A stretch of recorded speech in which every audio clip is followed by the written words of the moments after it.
Hello everyone! Hope you've had an amazing Christmas. So, there is no plug-in shootouts for you, right, to end the year on, right? I could have ended the year with a bang, but no, I wanted to do a bit of an easy-ozy end to the year. So I wanted to kind of wrap up the year. So I thought, what better way to do it than do the best plugins of this year? Plugins that were released this year. Nearly all of them I've done reviews of myself, so in terms of context, there'll be links down below and you guys can watch those videos so you can hear what I'm talking about. Okay, so lots and lots and lots and lots of plugins released this year from many different plugin manufacturers. So let's just get straight into it, okay? And I am going to do it from my top 10 all the way up to my top plugin, okay? So let's end the year with Paul Third's top 10 plugins of 2020.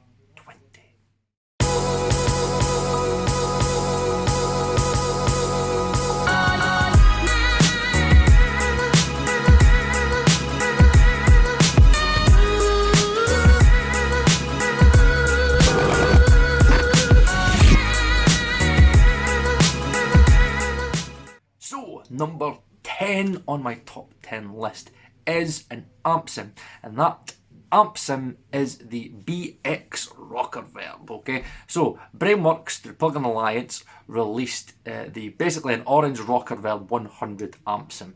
Again, I've got a video on that, and it's basically an indie video. So again, I love indie music. So I've got Arctic Monkeys, The Wombats, Oasis. They were the only three indie bands that I knew definitely used orange amps.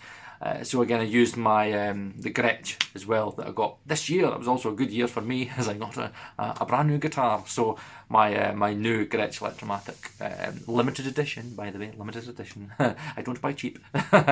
So yes, I did a video on that, and I just loved the overall sound. It's unlike other amp sims where a lot of amp sims sound kind of like it's pre-done, and it doesn't sound like it's been recorded through mics, and you don't have to like EQ and do stuff like that. You definitely have to EQ with this. It definitely sounds like an orange amp, especially I've used a lot of orange amps in my time.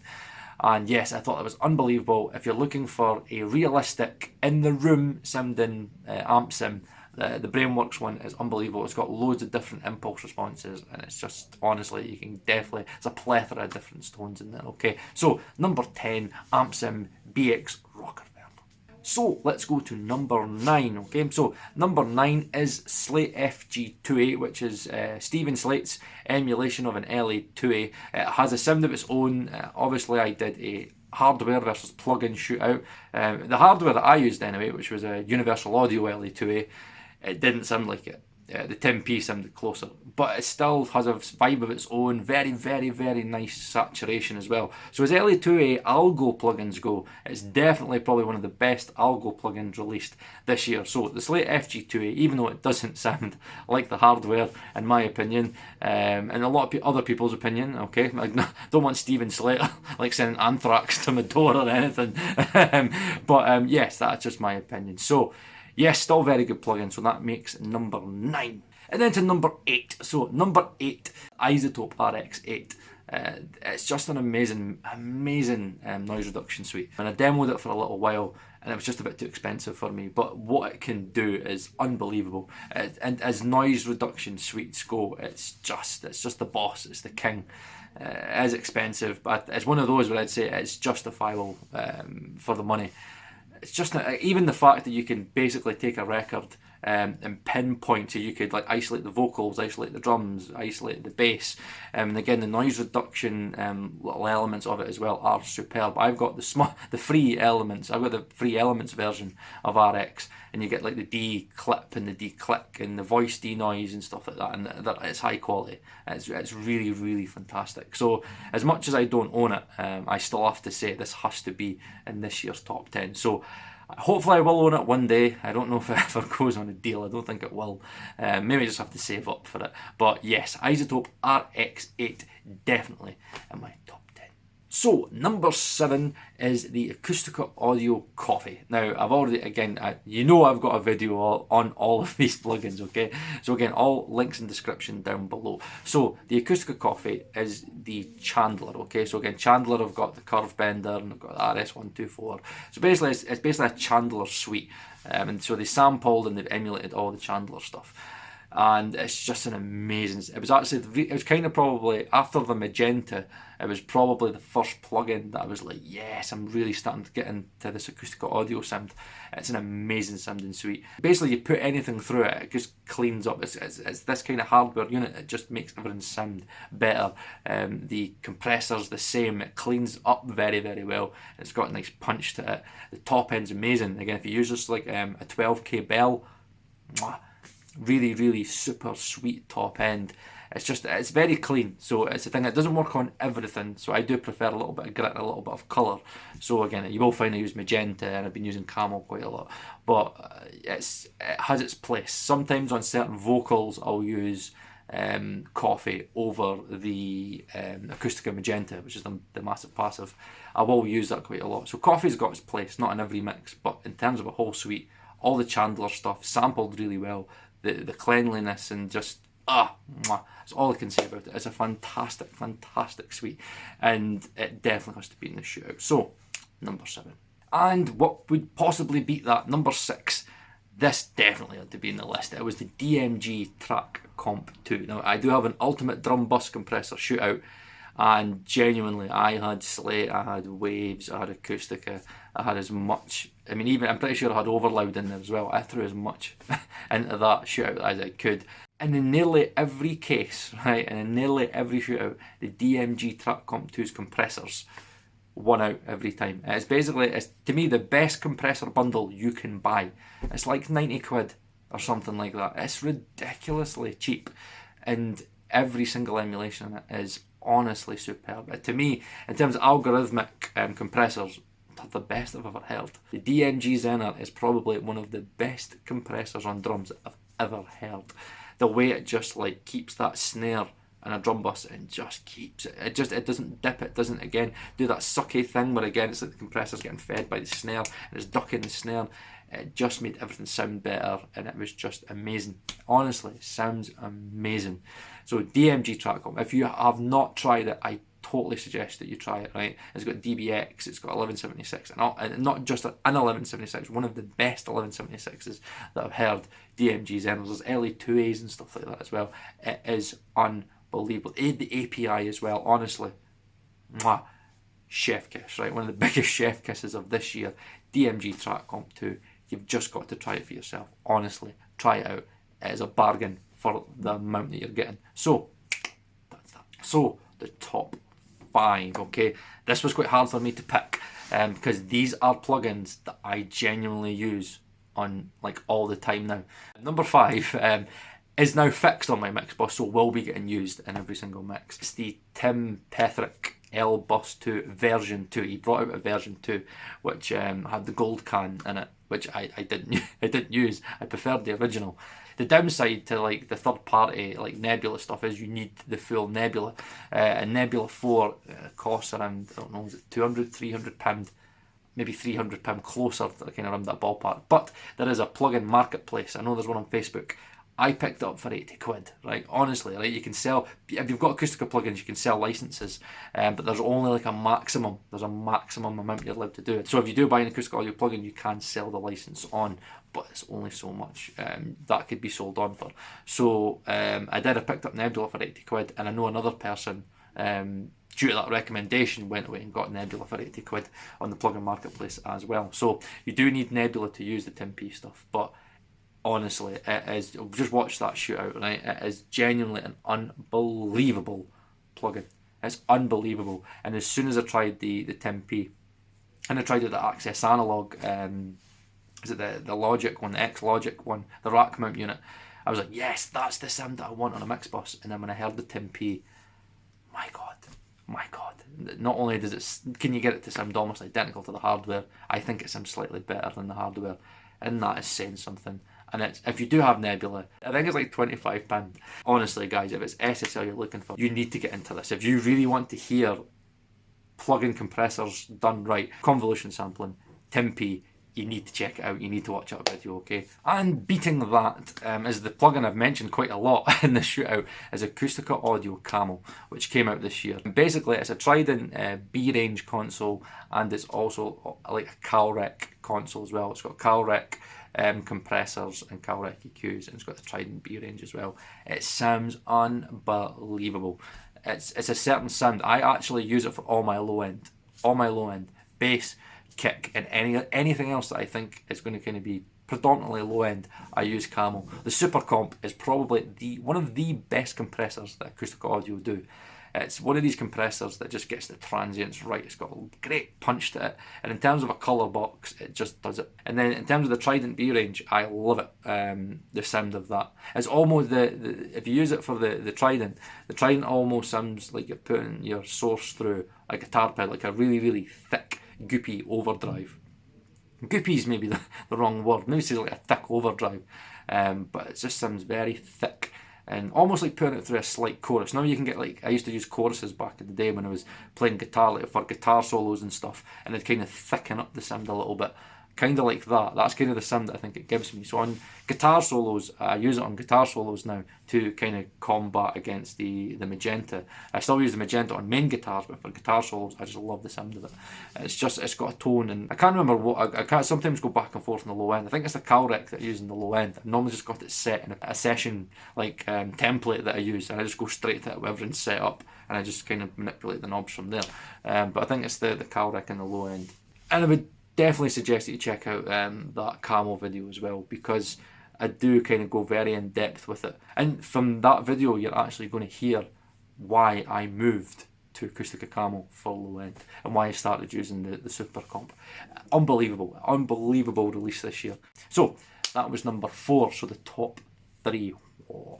Top 3, let's do it. So Diamond Transient.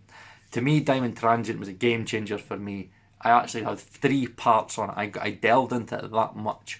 I've got 3 parts. You can use it as a DBX 3BX expansion unit, and you use it as an expander, but it's also a compander as well. You can also compress and expand. You've got the fine tune element of it, and again you've got the Dyne F as well, so you can fine tune your low end as well. It's unbelievable in terms of creating kind of more 3D mixes. And kind of getting those transients back and just making everything sound more like a record. Use it on the end of your chain and it'll sound amazing. If you set it in the look of Pretty Leslie set in the way he uses it, you can definitely hear the expansion, and it's a set. It depends. You might like it, you might not like it. So I do prefer to fine tune it. Consider using it on drum bus now and on bass. Again, it's that the problem is with me with being CPU, I like to freeze everything. So again, having it at the end of the drum bus it means that I'd have to freeze the whole drum bus. So I don't know whether it's a thing where I might, when I kind of know the record sounding the way I want it, and I'm like, yeah, that's the way it is, I might then go to Diamond Transient and then stick it on the drum bus, stick it on the bass, and just see if I can make the bass and the drums just like what I did in that video, just make it sound a little bit more out the speakers, and just overall more dynamic. That's why it's called Diamond Transient, right? Because it's all about the transients, and it's just amazing. You can use it in mastering, drums, bass. You can use it on loads of other things. I've not used it on a vocal. Some people have used it on a vocal. It is worth it, guys. Honestly, it will 100% make your mix more 3D, and you will definitely be able to bring out those transients more. So, top 2 now. Some of you will already know probably what these 2 are, okay? And it was a hard one to pick which one I prefer better. But number 2 would have to be the Neold V76U73B. I was using the Slate Audified U73B for a long time, including the preamp as well. A lot of people do the 1176 LA2A style trick. I do that, but I use different plugins. So for my 1176, my fast attack, fast release, kind of getting all the peaks, I actually use the U73 because I just loved the character of it, and I loved the warmth, and I just loved how I just felt it kind of brought the vocal more out to you. And then the Plugin Alliance came in, and again there's an entire shootout obviously, showing you how on vocals, kind of how that sounds.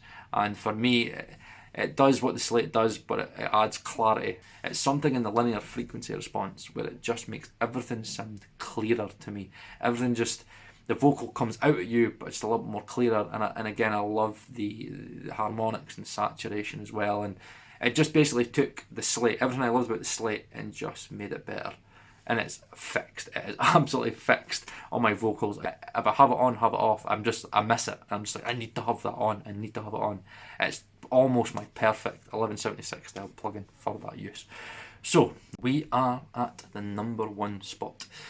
This will probably surprise you because to many people, especially Acustica users, they will probably disagree with me very, very strongly that I've chosen this plugin as number one, as the Acustica Camel has 2 different consoles, it has like 3 different compressors, has a limiter, and all these different EQ options, all these pre options, so many pre's in it, and I still chose this plugin. It's the Bettermaker. I'm sorry, it's just, the curves in it are just spot on, and it's not got any harmonics in it. You're just like, Bettermaker made it. And you know it can't sound like that. There's no way it can sound like the analog hardware, because you know that it's got, the analog hardware has harmonics in it. But it's the curves. It's the Pultec style curves, but it's just perfection to me. It's just, they've perfected the art of a curve, like a smiley curve on a mix bus. And without it, I can hear it. Now, if you watch this channel and you watch on my shootouts, you already know that after the titanium, the Tube Tech video that I did, that I knew that, like, when I tried the titanium Pultec, that the Tube Tech Pultec, it was the best Pultec I'd ever heard, and it's fixed on my mix bus. But I was like, I still feel like I need the Bettermaker, because the Bettermaker still, even in the same settings, the Bettermaker had something, and I couldn't get my head around it. I just kind of blended the two of them together, and like changed the Bettermaker and put that to 100 Hz, and then had like the 8K boost. That 8K boost on a mix, there's nothing else like it. there's nothing else like it. I don't know why, for not having any harmonics. I don't know if it's the way it's coded, if there's stuff going on in the background that I don't know about, if it's oversampling. I don't know. It's just, bang, there's your mix. And it doesn't make sense to me. It doesn't. Right? I stick it in Plugin Doctor and I still go, why? Why do I still love this plugin so much? And yes, I did a thing with the curves with F6, and you can get F6 to do the exact same curves, but it's the way that it moves, right? It's the way that it reacts to every move that you do. Kind of, it's linear, but it's kind of non-linear in its movement. It moves a lot. Which is very hard to replicate. You change the low end and you change the mids, it's like the whole frequency, everything is affected by each other, and it's the code, it's the algorithm, it's just done right, and it just sounds amazing, and I can't put my finger on it. It's just this plugin, it's special, and many people will say you can replicate it, but as I said, not in real time. You need to have 4 or 5 hands at once, right, to try and emulate the way that the curves work. It's just amazing. It genuinely has changed my mixes. Genuinely, my mixes sound way, way, way better having that on the mix bus and mixing through it. Unbelievable. So, there you go, guys, right? End of the year, right? Thank you so much, guys, for all your support this year. You have been unbelievable, right? Over 1,400 subscribers, right? And we're still under a year. I won't hit the year mark until March. Years are unbelievable, guys. The comments, the support, it's just been unbelievable. And again, if you've watched the video that I released a couple of days ago talking about, yes, I have jacked on my job, and I actually have went for a lower paid job to focus more on this, because I believe what I'm doing is going somewhere. The analog versus digital, the focus on trying to push the technology out, giving unbiased opinions, and just going for it, and just going, right, this is the technology that we have available to us, and this is where we are. Analog, digital, it's been amazing, and it's made me a much happier person to be able to focus on this stuff and have people actually, for the first time, even though I'm not a working engineer, say to me, Paul, the way that you speak and you think about plugins is kind of just, it made sense to me. And I know you're not a working engineer, Paul, and I know you don't give tips, but in the end, it's like, my audio engineering degree must have done something, because I know how to use compressors, and I know how to mix, and I know a lot about audio engineering. There's still way more that I need to learn, and I plan on delving into that next year. So there's a lot of plans for next year. There's a Patreon as well, so if you want to invest with me in the buying, again, I want to buy analog gear, buy, sell, and do shootouts actually, and me getting the analog myself and build that way up. There's a Patreon page. 2 people already have already like put money in. It's like, it's sitting at like £12. I don't, like, that's amazing. The fact that some people actually go, know what, Paul, appreciate your work, Paul, I'm interested in this, there's £12 for you, let's build it, keep on building it, and then bang, we'll buy the first hardware that I can get my hands on. Buy, sell. So guys, from me personally, Paul Third, I genuinely hope that you guys have an amazing start to 2021. I know it's been a difficult year, but you know what, it's a brand new year, clean slate, and know what, if you're a working engineer, again, I feel for you. I genuinely do feel for you, because I know it must be absolutely unbelievably tough, but hopefully it gets better for you and things turn around for the better next year, right? So new year, hopefully it's good for me as well, but again, guys, thank you so much for your support, and I will see you in 2021 on mixing